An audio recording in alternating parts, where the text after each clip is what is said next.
Terus faslun bidu'a bil qabul. Qala wa ta'ala rabbana taqabbal minna innaka antas samiul alim. Terus faslun bidu'a bitoba wa ta'rifi syair. Jadi semua syiar Allah harus dikenal. Qala wa ta'ala wa arina manasikana wa tub. Nah, ini menunjukkan kalau syiar itu simbol agama itu harus ditampak. Makanya tadi saya itu sering kecewa Bu ya. Di Madura, di Jawa Timur itu ribuan santri alumni Pondok Sarang, Lirboyo, Pulau. Mereka enggak menjadi konsultan Sidogiri. Coba kalau mereka ditulis saja ahli fikih medium. Setidaknya kalau ada orang tanya fikih kan bilang itu di rumah itu kok tahu itu ada pelangnya. Emang tulis aja Pak ahli Rasul Musmani. Karena kalau enggak coba kita tahu bedan karena tulisan kan, tahu toko juga karena tulisan. Ahli gigi ya karena tulisan. Andaikan itu semua alumni itu mau menulis itu kelihatan mungkin jutaan itu tulisan-tulisan. Akhirnya masyarakat itu gampang kali ditanya fikih sama itu. Tapi ya yang jujur tadi kalau medium aja medium. Kenapa dulu budaya kita jadi begini? Mungkin dulu karena tawaduknya itu kali ya. Tidak juga kalau bab itu ya sebetulnya kalau pondok-pondok kan sebenarnya mulai dulu ada pelangnya. Dulu sunan-sunan itu menamakan diri Kasultanan. Dulu Wali Songo itu malah kalau menamakan dirinya itu sultan, padahal tidak sultan. Ya sultan fil ilm. Ya saya Izzuddin ini gelarnya sudah sultan. Ulama dulu tuh keren. Syabdul Qadir juga gelarnya sultan. Oh iya. Tapi yang lebih gelar kan orang lain. Ya, enggak. Loh, beliau kan ini kan anak Bakhrul bila Safil anak Rubul. Oh iya. Beliau sendiri yang pertama maklumatkan itu. Tapi tadi menurut saya yang dengan saja. Medium itu saja medium. Mediumnya. Amatir gitu. Itu sombong. Itu sombong. Iya. Betul kan? Aku pakai budi. Ditulis itu. Saya mending. Soalnya Fathul Qorib tok. Itu aja gak hatam ya. Paling ngeroy babu budi ya. Amalnya mulek-mulek. Mulek-mulek. Mana Cina ya? Cina ya terus mulek-mulek. Allah. Saya ini ajak saja tak cari contoh yang lain ya. Nanti.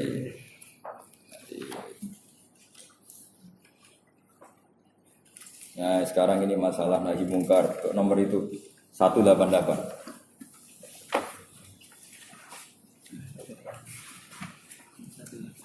Ya 188. Faslun fil ghairah alal haram atau alal hurum. Kita ketemu ya. Okay. Kalau kiai baca yang benar itu sebenarnya ghairah, tapi kalau bahasa Indonesia jadi apa? Ghairah. Karena begini, kenapa saya bilang yang benar itu ghairah ini? Ini terutama untuk ustaz wafai, ustaz ya.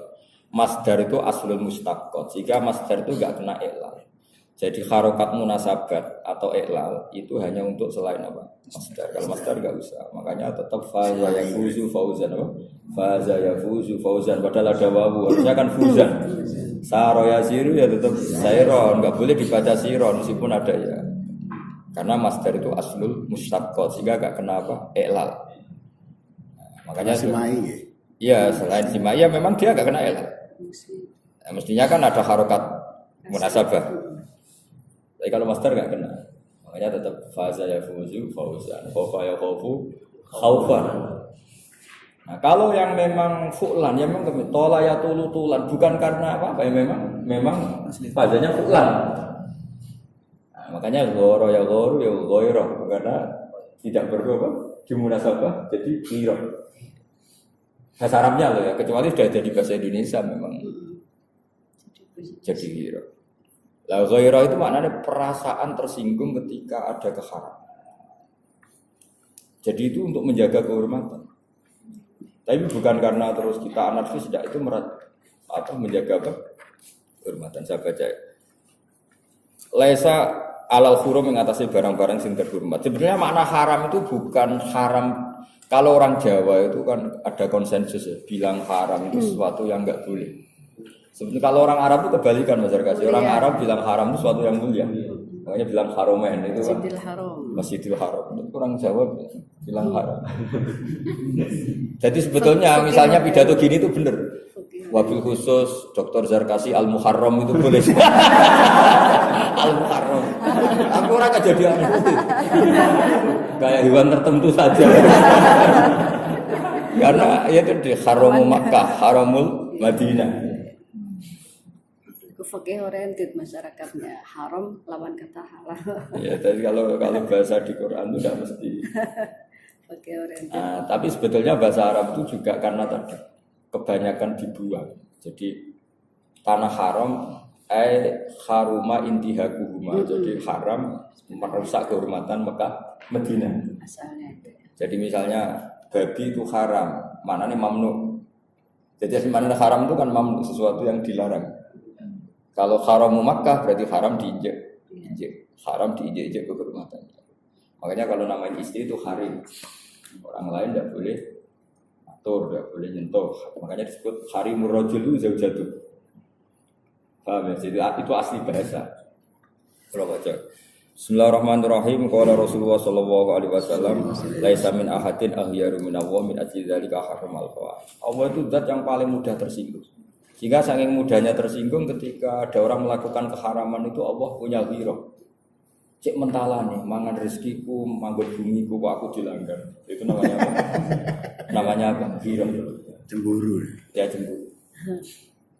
Makanya kalau daftar jadi wali itu paling berat itu di situ. Allah itu paling gampang cemburu. Saya itu kalau berdoa, kok untuk pribadi itu jarang mandi. Karena kayak itu salah pangeran, mesti nopo ngakak egois kayak gitu. Jadi fikih saya itu memang hidup. Kalau di fikih kan hanya wa yukrahu doa lil imam misalnya biro apa mahdini, wa yusannu lahu mahdina kan itu. Wa yusannu lil imam takmimud doa. Sehingga adat kita kalau jadi imam Dina di mana itu kalau sendiri umat dini. Tapi saya sholat sendiri sekalipun kalau bocah umat dini itu kayak merasa salah. Karena buat saya sudah ada buat sendiri. Meskipun mungkin pas sholat subuh kadang-kadang sendiri. Itu kan tapi kan secara prosedur sholat jamaahnya. Tapi secara figur kan saya sudah tidak pernah sendiri meskipun sholat sendiri. Tapi secara figur sudah tidak pernah. Jadi itu rasanya sudah tidak nyaman. Makanya tadi betul ya doanya. Jadi kata beliau kalau sudah jadi orang soleh harus al-muta'addi, harus manfaatnya kemana-mana. Saya teruskan. Bismillahirrahmanirrahim. Ini yang penjelasannya musannaf. Al-ghairah alal haram ihsanun bisawni anil fawahish al-mujibah li'arid dunya wa naril akhirah. Ya, jadi ketersinggungan atau cemburu supaya haram itu tidak terjadi karena untuk menjaga fawahish al-mujibah li'arid dunya wa naril akhirah. Jadi misalnya gini, andaikan orang itu kancanan lonte atau kancanan WTS nyaman-nyaman saja, nanti nggak ada bedanya dengan kancanan orang afifah, orang yang terhormat. Meskipun kita punya cara untuk tetap baik supaya orang itu semoga tobat. Saya ulang lagi, kita tetap punya manhaj ingin baik supaya orang itu tobat. Tapi jangan lantas kita senyaman kayak kancanan orang afifah. Nanti nggak ada ghirah. Kalau nggak ada ghirah, nanti orang itu merasa nggak apa-apa. Saya pernah ditanya sama ya sudah kiai ya sudah alim tanya gini, Gus, Allah itu maha pemaaf, tapi kenapa misalnya copet, maling, lunte kok tetap jatuh di masyarakat? Bahkan di masyarakat yang orangnya itu nakal semua. Terus saya bilang Allah sudah dengan tanda kutip ngancam lahum fid dunya khizyun. Jadi orang nakal itu di dunia tetap ada hinanya. Jelalah jadi gunjingan, misalnya ada perempuan nakal, satu kampung gunjingkan semua. Terus dengan tanda kutip dapat isolasi sosial. Karena Allah sudah ngendikan lahum fid dunya khizyun. Copet juga gitu, malik juga. Meskipun Allah tetap ngendikan wa anibu ila rabbikum aslimun, tetap mereka pun dipanggil untuk kembali. Akhirnya apa? Ya sudah kamu kondisikan apa enggak tetap terjadi. Apapun baiknya kita ingin memperbaiki mereka tetap terjadi ada isolasi sosial. Orang pernah korupsi, lalu orang kandangan itu tidak nyata karena Allah ingin menghukum. Cuma baiknya Allah hukuman itu la'allahum yarji'un supaya mau kembali. Itu bedanya Allah dengan kita. Kalau kita karena dendam, karena macam-macam. Ya, Allah itu bagus, tetap la'allahum yarji'un. Tapi tetap harus ada hukum. Misalnya ada suami yang sudah mulai melihat istri orang lain gini-gini atau melihat cewek-cewek lain, kok terus sing wedok ora kurang ya aneh. Kok enak, nakal ratu hukuman. Wah itu harus dilabrak itu. Enak di luar, susah di dalam. Enak di luar, enak di dalam. Sudah di luar godain cewek-cewek, di rumah masih dimanja sama istri kan keenakan. Cara apa? Oh kok enakan. Lala istrinya itu ya, nyari-nyari data, lala ya dapat gitu. Makanya enak di luar, berabe dia Pak. Itu harus lahum fid dunya. Saya pernah punya kenangan di dalam bab ini. Meskipun ini agak off the record, tapi ini urusan ilmu. Kalau ilmu kan saya tetap ilmu. Pernah ada seorang dokter yang saking ahlinya medis, mungkin saking spesial. Dia itu bangga karena ingin sedang agak-agak kayak yakin akan menemukan obat itu virus HIV. Soal ke seorang ulama alim. Dia dengan bangganya karena mau menemukan itu sudah mau profesor. Kata Kiai itu lucu. Kiai itu dawuh gini. Padahal Kiai ini terkenal baik, terkenal ahli sosial. Kiai itu siapa? Nak pancen kena IT ku krono sek bebas. Kecuali krono tertular ya, yang krono sek bebas. Dok itu berarti melawan hukum pengiran. Wong pengiran kepengin ngukum gendok apa kok malah mbok golekno solusine. Kamane kira-kira. Wong Tuhan ingin menghukum kok kamu cari solusi. Jadi Allah tetap nggak bisa. Jadi kamu para ahli medis itu jangan malah tertantang obati virus HIV yang karena free sex loh ya, bukan karena ketularan. Karena kalau tertantang itu artinya akan tertantang melawan sunnatullah. Allah ingin hukum kok.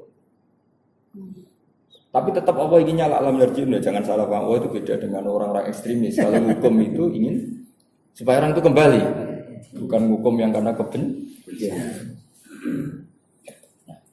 Itu kan sama seperti gini Mas Zarkasi. Saya berkali-kali disuani orang biasa lagi ya kan disuani problem-problem utangnya wae. Mesti tak jawab gini. Mesti utangnya jenengan tuh ora li hajatin syariah. Kalau utang karena anak sakit, mertua sakit, orang tua sakit, pasti Allah yang nyaur bantu. Tapi mesti utang yang karena nafsu. Mesti hukumannya delalah nyaur, delalah jatuh, delalah. Lu utangnya orang Indonesia lucu. Utang itu berdasar konco yang diutangi. Jadi misalnya gini, saya ini akrab sama Pak Zarkasi mulai kecil. Terkenal dia orang kaya. Mestinya saya ini orang miskin. Kebutuhan saya utang itu untuk beras dan sembako. Mestinya utangnya kan 1 juta. Ini belum di konco suge, di konco suge utang 1 juta. Akhirnya utangku 100 juta. Ngomongnya gini Pak Zarkasi, saya ini kasih modal gini-gini.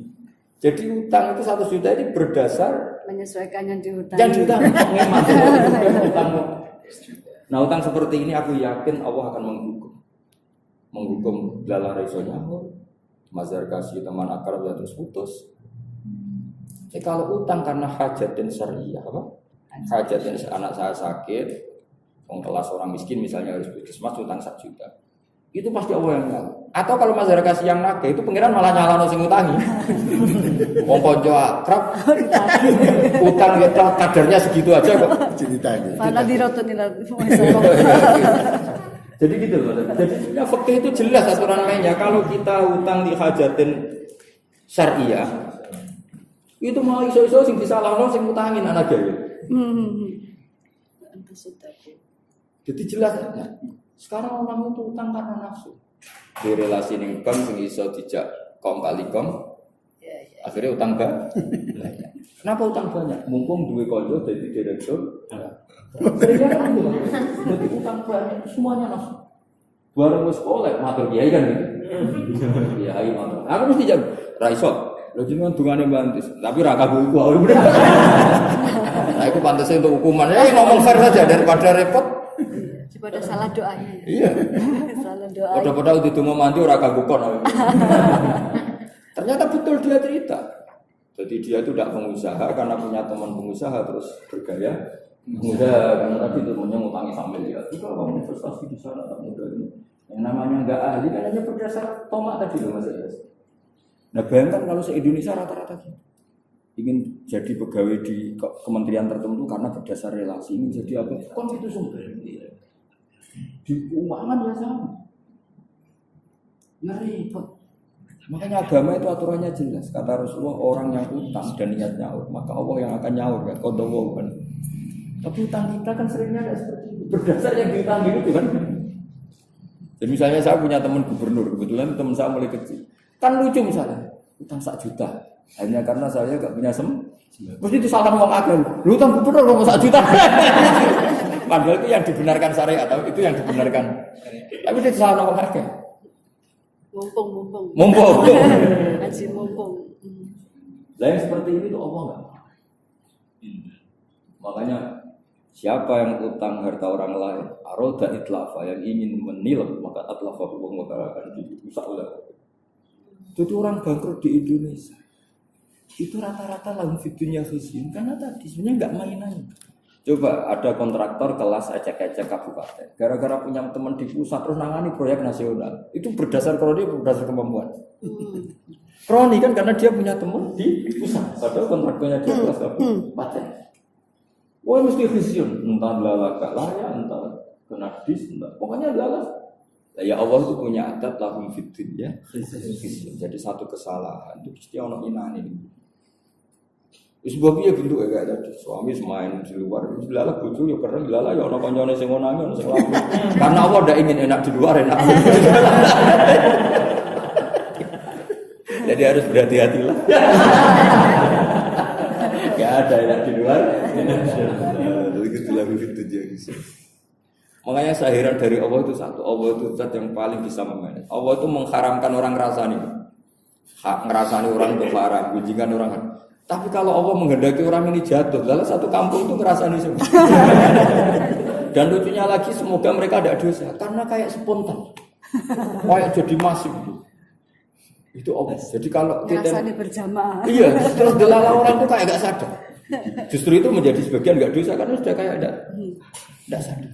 Misalnya ada orang, betul. Misalnya ada orang punya istri cantik terus dibawa lari orang. Itu kalau nggak ada orang ngerasani, tidak ada hukum jerah. Coba negara tidak mau hukum itu kan karena dianggap nggak asasi misalnya. Suaminya misalnya orangnya apian, nggak mau lapor ke polisi. Nah satu-satunya cara penghakiman adalah satu kampung itu membenci. Gitu. Sosial. Lainnya satu baca kalmanya tadi supaya kita ada haki tapi sudah jadi apa? Saya kalau baca lahum fid dunya khizyun itu nangis saya. Ya Allah matur nuwun Gusti, tidak semua hukum negara itu cukup untuk mengadili kasus-kasus sosial. Yang saya cukup hukum sosial, ternyata Allah sudah bikin hukuman lahum fid dunya. Coba kalau ada pengurus masjid sering nilap masjid, lama-lama mesti konangan pas sampai dibangun duit raw, akhirnya bendaharanya ketahuan dipakai itu rata-rata tetap kebongkar. Sebenarnya Allah itu nggak ingin, tapi karena tadi ini kalau nggak kebongkar, kan kasihan yang nyumbang kan, yang nyumbang sudah nyumbang ingin nang masjidnya jadi ternyata nggak jadinya karena kesalahan tadi personal tadi. Itu kalau nanti iftidah konangan orang punya, ya ayatnya tadi lahum fid dunya. Sebenarnya panitia juga nggak ingin bongkar, cuma wayah dibangun sekarang ada uang berapa ternyata udaranya rawani. Nah, ternyata akhirnya konangan memang ternyata kepakai. Saya bayangkan kalau tidak ada lahum fid dunya khizyun, wah maksiat malah. Coba negara tidak cukup untuk nangani. Tapi kalau sanksi sosial, misalnya ada mubalek saja, narik berlebihan, pasti tahu ya diadili masyarakat. Karena masyarakat meskipun tidak tahu ikhlas itu apa, tetap inginnya kiai itu ya yang ikhlas. Jadi kalau sudah mulai narik yang nggak wajar. Kecuali kalau wajar ya, mungkin orang maklumi karena itu mau teknik apa? Teknik. Karena ya kalau teknik itu kan ya normal loh. Ya kalau di kampung kan jarang punya mobil, biasanya bilang ke panitia, aku gak di mobil, namanya jadi ngatur ya aku ya ono sing jemput itu kan murni apa? Teknik. Daripada beliau malu cari-cari mobil pinjam kan mendingan dibebankan ke panitia karena ingin ngundang. Itu kan normal ya seperti itu. Kayak di Kudus dulu banyak lagi sepo yang gak kagungan mobil. Kalau dulu kan banyak sekali, kalau sekarang jarang. Biasanya kan kiainya mau pesen gitu, tapi aku jemput aja. Karena hanya apa? Teknik. Tapi kalau sudah nggak wajar, IO ada IO. Iya ada IO-nya. Tapi tetap lama-lama kali diterusin itu lagunya. Itu apa saja. Ya saya heran sama Allah itu gitu. Jadi Allah itu bisa mengelola apa saja. Berarti akan menghati kemudian. Oh gini, moga-moga. Mungkin sekali setiap langsung moga soal. Jadi gitu Mas Zarkasi Ibu ya. Jadi saya senang kitab ini karena kitab ini dari peristiwa khusus, misalnya perilaku seorang nabi, langsung jadi takmim. Nah dengan cara seperti ini kita bukan hakian tapi qori'an mu'tabiron ya. Jadi qori'an mu'tabiron. Itu saja kepentingan saya untuk memasifkan kitab. Jadi enak itu, jadi kayak tadi contoh dibabkan bab amal sing qasir sama mutaati, doa sing qasir sama mutaati. Ternyata orang-orang soleh dulu donga tidak hanya untuk dirinya, wa min dzurriyyatina ummatan muslimatan. Nah, kata dzurriyyah itu agaknya kata pengganti keberlangsungan. Jadi bukan dzurriyyah saja, tapi ya keberlangsungan umat ini harus tambah baik. Hadis napa kok itu al-mutaati Abdul Qasim. Oh kaidah. Jadi ya kan sama ya, semangatnya sama seperti itu. Itu di asbah itu ada. Al-mutaati al-ibadah al-mutaatiyah khairun minal ibadah al-qasirah. Ada yang langsung al-mutaati khairun minal qasir. Ya saya nek bone bareng tanglet. Yo lah kadung ngomong roh. Umune wis nak menawi barang kan. Wis ngomong. Langsung ae Di luar konteks. Iya. Kanjenengan sering ngendikaken urusan bab sanad. Iya. Kok menawi jenengan kagungan sanad Quran sing lan melewati Mbah Wali Songo. Oh kalau di Indonesia itu ya lewat Wali Songo tapi yang Quran akhwal. Kalau Quran Qiraah tidak mungkin karena dulu beliau itu nggak sempat ngaji Quran kayak dulu kan nggak mungkin lah dalam kondisi perang, kondisi yang nggak stabil itu nggak mungkin. Cuman saya punya Qurannya Wali Songo yang masih tulisan pokok. Nggih, maksud kaitannya dengan sanad sing sak mangke. Oh tidak mungkin. Nggak mungkin. Secara teori tidak mungkin. Karena tadi saya nggak bayangkan kalau beliau itu sempat baca Quran kober awalnya tetapi pada satu kata laki yang jangan sering ngendikan. iya tapi mesti nggak kalau yang Lewat Songo setahu saya nggak ada sanadnya Mbak Arwani saya lihat ya nggak ada sanad bapak saya nggak ada. Kan langsung terus atau dengan Arab atau enggak Iya karena nggak mungkin kondisi Karena saat itu kondisinya. Tadi mereka punya kepedulian Quran tapi secara akhwal seorang lagi secara akhwal karena nggak mungkin. Abdul bin Mas'ud yang pada akhirnya sampai Rasulullah aja mulafak. Beliau kenangannya sab'ina suratan. Padahal Quran itu 114. Karena nggak mungkin. Teorinya gampang saja. Ashabu Rasulillah periode Medina tentu tidak tahu surat Makkiyah. Yang Makkiyah nggak tahu Madinah. Jadi sebetulnya sanad di Quran itu mulafak semua. Mulafak itu tambal-tambalan. Makanya Asim dari Abdurrahman Abdullah Habib Abdurrahman As-Sulami itu langsung nyebut Ali, Utsman, Zaid bin Sabit karena satu orang tidak cukup. Jadi satu orang tidak cukup. Atau satu orang misalnya Al-Jami' li Kitabillah, kamunya yang tidak cukup, dia hanya ngajar kamu pas 3 juz lainnya sama kiai lain. Dan saat itu perang dan ribet lah kondisinya. Berjalan lah kan. Ya berduaan ngarangnya kan. Jadi ini gue mengajarkan saya sering bilang sanad itu nggak apa-apa mulafak. Karena kalau nggak mulafak nggak. Taruh saja misalnya Mbah Mun sekalipun misalnya sampai ngaji Ikhya. Kadang 2 tahun Nyun Sewu milih dia wafat diteruskan anaknya. Kadang santri ini dapatnya ya 2 kiai 3 kiai. Saya beberapa kali pas bapak wafat masih punya santri. Itu banyak 115 sama bapak, terusannya hatamnya sama saya. Santri-santrinya bapak. Ya bayangkan zaman Rasulullah. Bagaimana mungkin satu sahabat khatam kepada Nabi sementara menangi Nabi mu'sanaten misalnya ya. Atau aslama terus Nabi wafat. Saja Salman Al-Farisi, Abu Hurairah, anak selama tahun sekian Hijriah. Kan nggak mungkin ilmunya sesempurna Abu Bakar ya. Aslama awalan nubuwah. Jadi kalau sanad kok satu orang kayak secara teori itu ya, secara teori itu nggak mungkin. Namanya mulafak gabung-gabung itu tidak benar. Tapi tetap akhirnya sempurna karena itu memang dikumpulkan oleh Rasid bin Sabit itu dikumpulkan. Makanya jamul Quran sudah benar yang jamu itu Abu Bakar karena Abu Bakar itu satu-satunya sahabat yang sempurna. Dia aslama awalan nubuwah. Nah sebetulnya termasuk itu Sayyidina Ali tapi terlalu kecil. Nah, sehingga jamul Quran itu sudah benar riwayat Bukhari jamul Quran itu sebenarnya bukan Utsman tapi Abu Bakar. Karena dia paling otentik, menangi awalan nubuwah.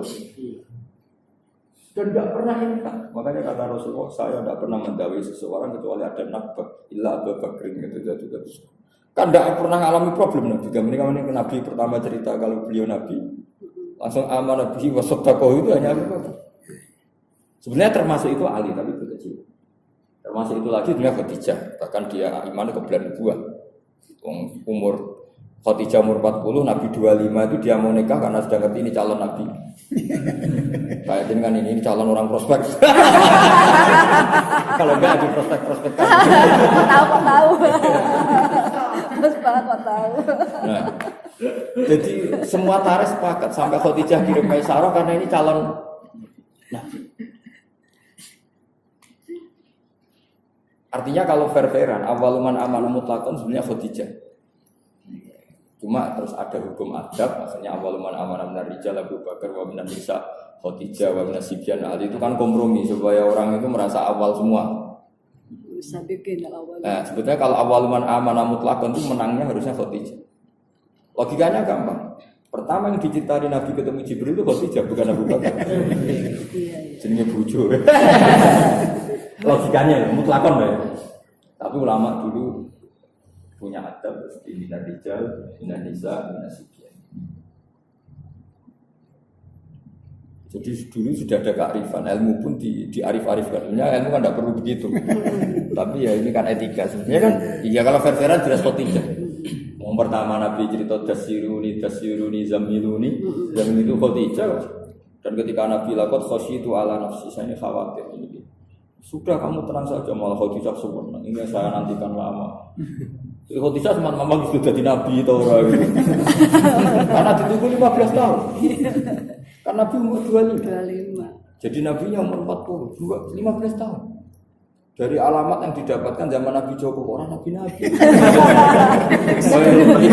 Kok makan-makan.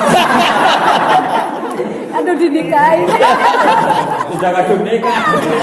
Gak ada perkembangan. Jangan-jangan istri-istri kita yang mengevaluasi ini gimana ditunggu. Terus ditinggal berbagi lungo. Jadi Khadijah itu sempat ini kok jadi nabi. Makanya pertama Nabi cerita ketemu Jibril itu, oh dia semuanya kan, sing Nabi takut. Tanda-tanda. Ya andai kan awaluman amanah mutlakon, kayaknya menang Khadijah itu. Mutlakon ya, tanpa qayyid itu minan nisa, minar rijal, minas sibyan. Tapi kearifan guru-guru kita, kiai kita sudahlah tengah-tengah aja awal mana. Semuanya partai awal. Supaya tersebut awal semua. Iya, orang-orang keren ini biar awal semua. Iya, awal semua. Sebenarnya kalau mutlakon tuh kayaknya. Kalau disebut perempuan nanti laki-lakinya nggak terima.